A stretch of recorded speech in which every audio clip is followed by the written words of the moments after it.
بسم اللہ الرحمن الرحیم۔ السلام علیکم ورحمۃ اللہ وبرکاتہ۔ الحمدللہ رب العالمین والعاقبۃ للمتقین والصلاۃ والسلام علی اشرف الانبیاء والمرسلین۔ ناظرین گرامی قدر، طلاق اور خلا کے پیچھے کیا اسباب ہیں، کیا وجوہات ہیں، کیا محرکات ہیں، اس پر ہماری گفتگو آپ سے چل رہی تھی۔ دینی تعلیم سے دوری، عدم برداشت، شک اور بے اعتمادی اور موبائل کا کردار، یہ اسباب ہیں اور ان کے تعلق سے بات ہو چکی ہے۔ ایک بہت بڑا سبب طلاق اور خلا کے واقع ہونے میں فلموں، ڈراموں اور سیریل کا اثر بھی ہے۔ جی ہاں، یہ فلم اور ڈرامے اور سیریل جس کو خواتین گھروں میں دیکھتی ہیں، اس کا بھی بہت بڑا اثر ہے ازدواجی زندگی کو خراب کرنے میں۔ یہ بھی محرک ہیں۔ اور میں آپ کو بتاؤں کہ دنیا کے اندر برائیوں کو، خرابیوں کو بڑھاوا دینے میں اور معاشرے کو برباد کرنے میں فلموں، ڈراموں اور سیریل کا بہت بڑا رول ہے، بہت بڑا کردار ہے۔ اس پر باقاعدہ ریسرچ ہوئی ہے، اس پر باقاعدہ لوگوں نے تحقیقات کی ہیں۔ تو یہ سامنے آیا ہے کہ حقیقت میں جب سے فلمیں آئی ہیں، جس سے ڈرامے آئے ہیں اور لوگ اس کو دیکھ رہے ہیں، جب سے سیریل دیکھے جا رہے ہیں، تب سے معاشرہ اور زیادہ خرابی کی طرف بڑھ رہا ہے، اور زیادہ برائیوں کی طرف بڑھ رہا ہے۔ ایسے امریکہ کے اندر ایسے کچھ بینک لوٹنے والوں کو جب پکڑا گیا تو ان لوگوں نے ایک فلم کا حوالہ دے کر کے بتایا کہ اس فلم سے اثر لے کر کے ہم نے بینک کو لوٹا ہے، اور یہ جو ہے واردات ہم نے انجام دی ہے۔ اور حقیقت میں سمجھ میں بھی آتا ہے۔ آج یہ فلم بنانے والے، سیریل بنانے والے، ڈرامے بنانے والے، یہ ٹی آر پی کے لیے ایسے سین بناتے ہیں، ایسے شو بناتے ہیں، ایسے فلمیں بناتے ہیں کہ اس سے جنسی تحریک ملتی ہے، اس سے اور بہت سارے فساد کی تحریک انسان کو ملتی ہے۔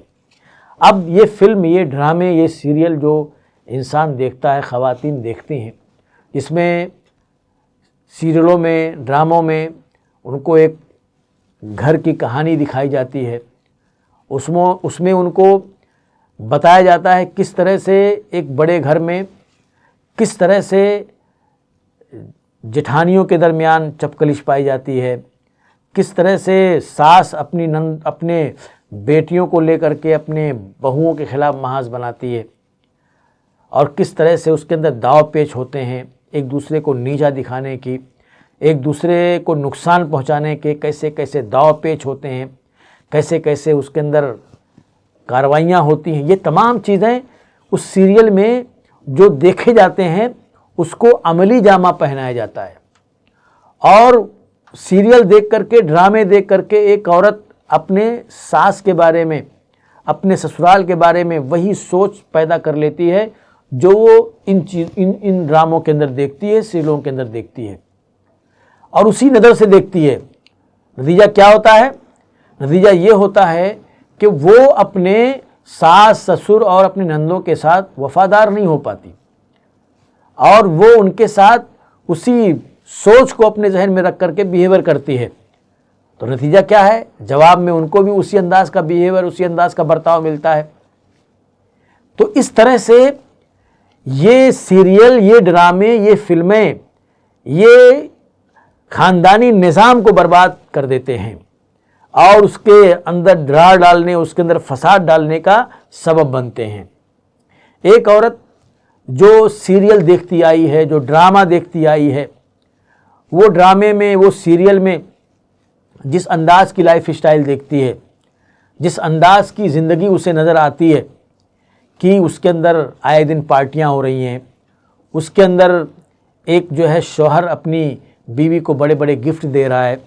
اس کی سالگرہ منا رہا ہے، اس کو لے جا کر کے بڑے ریستوران میں ڈنر کرا رہا ہے اور بڑی جو ہے شاندار اور بڑی عیش و عشرت کی زندگی ہے۔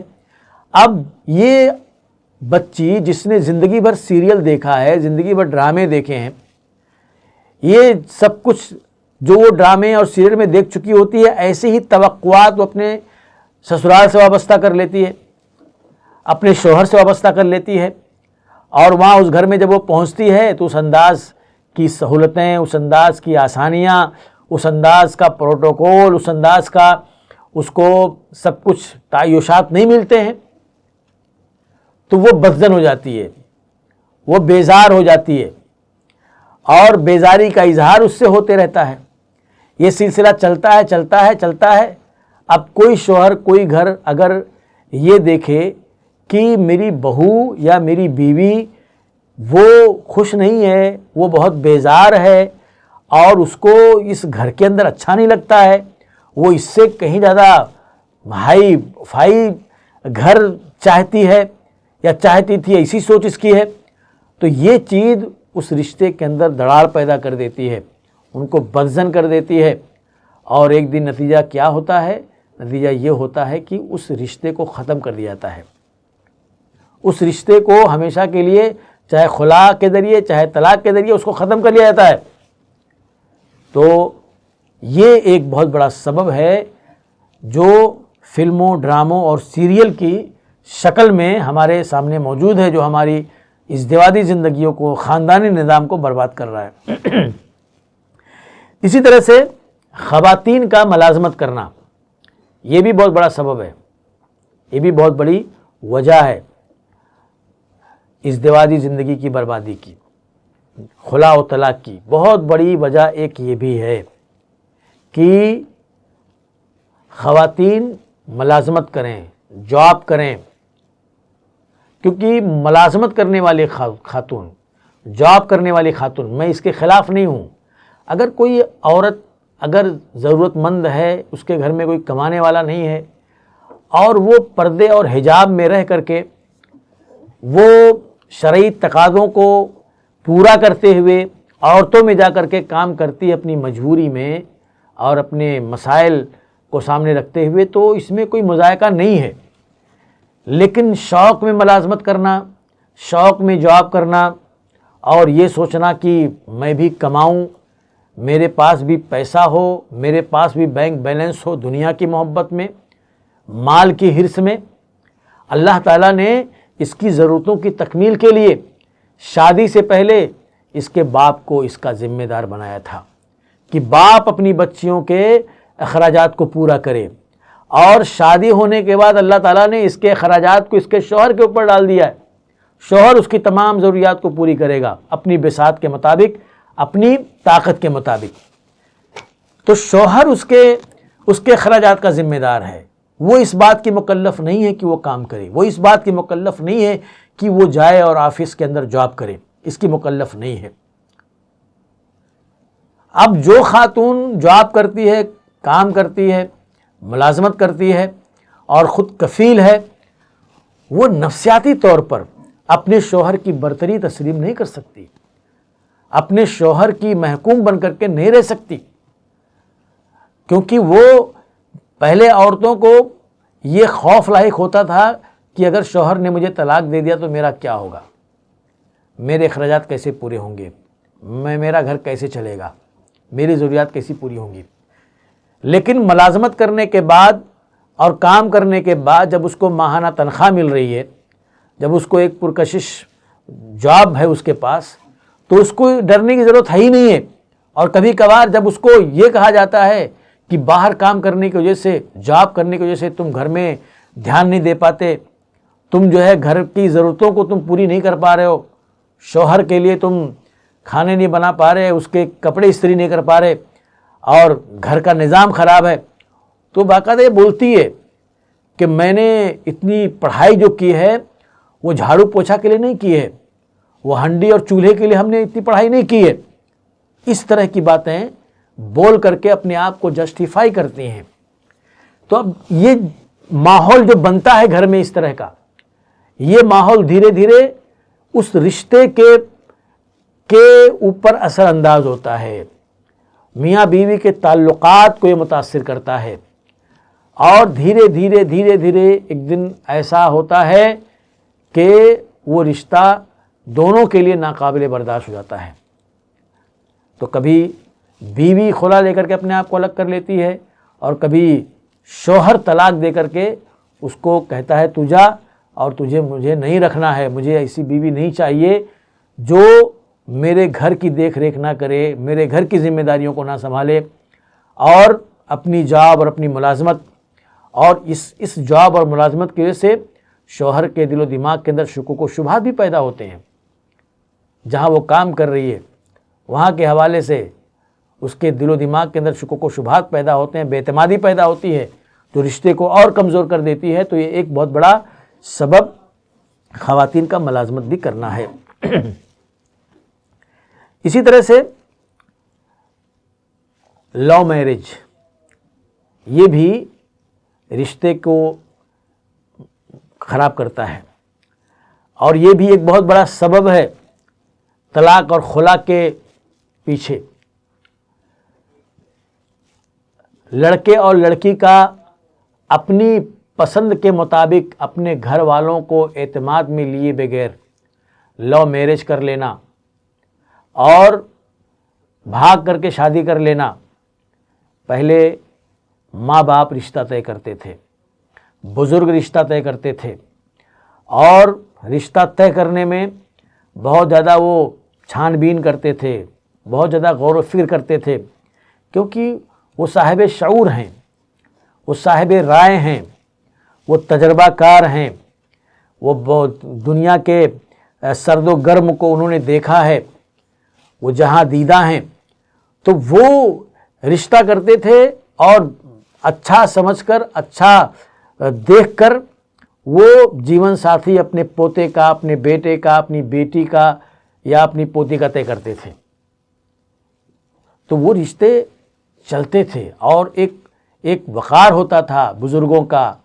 بڑوں کا، اور اس کے سامنے بچے سر تسلیم خم کرتے تھے۔ ان کو یہ ہوتا تھا کہ یہ ہمارے بڑے ہیں، انہوں نے ہمارے لیے رشتہ چنا ہے، اور یہ ہمارے خیر خواہ ہیں، یہ ہمارے سب سے بڑے بیہی خواہ ہیں، یہ ہمارے لیے غلط نہیں سوچ سکتے۔ تو یہ سوچ ہوتی تھی، یہ ذہنیت ہوتی تھی، اور پھر وہ رشتے پھر وہ چلتے تھے، اور اس کے اندر خلوص ہوتا تھا، پائیداری ہوتی تھی، اور مضبوط ہوتا تھا۔ لیکن اب جب لڑکی خود یہ کہہ دیتی ہے کہ میں فلاں سے شادی کروں گی، میرے کالج کا وہ دوست ہے، یونیورسٹی میں میری ان سے پہچان ہوئی ہے، لڑکا یہ کہے کہ میرے لیے رشتہ مت دیکھو، میں نے دیکھ لیا اپنا رشتہ، میں وہیں شادی کروں گا، نہیں تو میں کہیں نہیں کروں گا۔ تو یہ وقتی جوش ہوتا ہے، یہ چہرے کی محبت ہوتی ہے، یہ وقتی نشہ ہوتا ہے، اور جب یہ وقتی نشہ چڑھتا ہے تو لڑکی بھی لڑکا بھی کسی کی سننے کے لیے تیار نہیں ہوتے۔ جب وہ دیکھتے ہیں کہ نہیں، گھر والوں کی طرف سے بہت دباؤ ہے اور ان کے یہ لوگ نہیں ہونے دیں گے، تو لڑکی اور لڑکا بھاگ جاتے ہیں اور کورٹ میرج کر لیتے ہیں۔ پھر بعد میں جب غصہ سب کا ٹھنڈا ہوتا ہے، جب سب کا جو ہے دماغ کچھ درست ہوتا ہے، کچھ حواس بحال ہوتے ہیں، تو پھر ان کو قبول کر لیا جاتا ہے۔ لیکن اکثر و بیشتر یہ دیکھا گیا ہے کہ ایسے لو میرج کامیاب نہیں ہوتے۔ ارینجمنٹ کی شادی اکثر کامیاب ہوتی ہے، لیکن یہ نہیں کامیاب نہیں ہوتے۔ اور ارینجمنٹ کی جو شادی ہوتی ہے اس میں بھی لڑکے اور لڑکی کی مرضی ہوتی ہے، لڑکے اور لڑکی کی رائے کو بنیادی اہمیت حاصل ہوتی ہے، اس میں جبر کی تعلیم نہیں ہے، اس میں زور زبردستی اور اکراہ کی تعلیم نہیں ہے، اور زور زبردستی اور اکراہ سے شادی کرنے کے حق میں اسلام نہیں ہے۔ تو اس طرح سے یہ رشتے کامیاب نہیں ہوتے، اور آگے چل کر کے جب وہ نشہ اترتا ہے، وہ جوش ختم ہوتا ہے، اور ان کے درمیان بات چیزوں کو لے کر کے اختلاف شروع ہو جاتا ہے۔ بعض چیزوں کو لے کر کے ٹکراؤ شروع ہو جاتا ہے، لڑکا تانا مارتا ہے، لڑکی لڑکے کو تانا مارتی ہے، لڑکا بولتا ہے اگر میں نے تجھ سے شادی نہ کی ہوتی تو میرے لیے بہت اچھے اچھے رشتے آ رہے تھے، بہت اچھے اچھے رشتے آ رہے تھے، مجھے بہت پیسے بھی ملتے تھے۔ لڑکی بولتی ہے میری تمام بہنیں مجھ سے زیادہ خوش ہیں، تم سے شادی کر کے میں پھنس گئی۔ تو اس طرح کی باتیں ہوتی ہیں، اس طرح کی باتیں روز مرہ کا معمول بن جاتی ہیں، اور ایک دن طلاق ہو جاتی ہے، ایک دن خلا لے لیا جاتا ہے اور رشتے کو ختم کر لیا جاتا ہے۔ ایسے بہتیرے واقعات ہوئے ہیں۔ لو میرج بھی یہ طلاق اور خلا کا بہت بڑا سبب ہے، اور اس کی وجہ سے بھی رشتے ٹوٹتے ہیں، ختم ہوتے ہیں۔ اور اس کے علاوہ بھی چند وجوہات اور اسباب ہیں، انشاءاللہ الرحمن اس کے اوپر اگلی قسط میں روشنی ڈالی جائے گی۔ اللہ سے دعا ہے کہ اللہ تعالی ہمیں اور آپ کو دین کی صحیح رہنمائی میں زندگی گزارنے کی توفیق عطا فرمائے۔ اللہ تعالی تمام مسلمانوں کو نکاح کے تعلق سے صحیح شعور عطا فرمائے، طلاق اور خلا کے مصیبتوں سے اللہ تعالی ہمارے معاشرے کو محفوظ کرے۔ آمین۔ وآخر دعوانا الحمدللہ رب العالمین۔